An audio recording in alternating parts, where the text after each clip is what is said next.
Kyaddaaki omulamuzi wa kkooti enkulu ewozesa emisango gya Nnagomola Emmanuel Baguma akkiriziganyiza ne bannamateeka ba Dr. Kizza Besigye ne Hajji Obedi Lutale nga bakulembeddwamu Martha Karua ne Hajji Ssaalongo Erias Lukwago okusoyasoya ebibuuzo omujulizi wa gavumenti ku nsonga y'obutalaga bikwata ku bujulizi. Kkooti bw'etyo ekkiriza bannamateeka b'abasibe okusoya ebibuuzo omuwaabi wa gavumenti okuva mu ofiisi ya Ssaabawaabi nga ye Joseph Kyomuhendo ku kirayiro kye yakola ng'akakasanga abajulizi abagenda okuleetebwa mu musango guno bwe bagenda okukweka obwenyi bwabwe ssaako n'okubanga ebibakwatako tebigenda kwasanguzibwa. Kinajjukirwa nti abawaabi ba gavumenti mu musango guno okuli Thomas Jatiko ne Richard Birivumbuka baateekayo omusango mu kkooti eno nga baagala okukuuma abajulizi baabwe nga tewali kuboogera mannya yadde okubooleka obwenyi, ekintu ekiwakanyizibwa bannamateeka b'abasibe ng'era Joseph Kyomuhenda yakuba ekirayiro ku nsonga eno.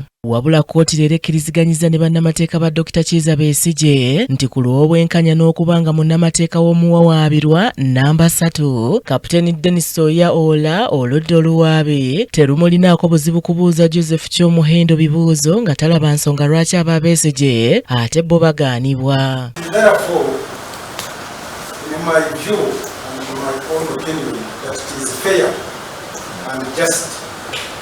And for the interest of justice, that A1 and A4 also are given opportunity through their lawyer to examine the deponent, that is Mr. Kyomuhendo Joseph, and I hereby grant leave, allowing counsel for A1 and A2 that they will also cross-examine the said Kyomuhendo Joseph. Joseph Kyomuhendo bw'atyo mu kkooti wakweyanjula nga 24 omwezi ogwokuna omwaka guno. Ensala eno esanyusiza bannamateeka ba Dr. Kizza Besigye ne Hajji Obedi Lutale era ne bawera okufaafaagana naye.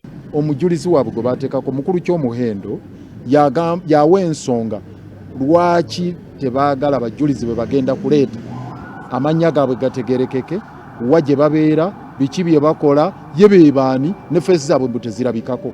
Naye ate naye era tebaagala jje tumubuuze ebibuuzo.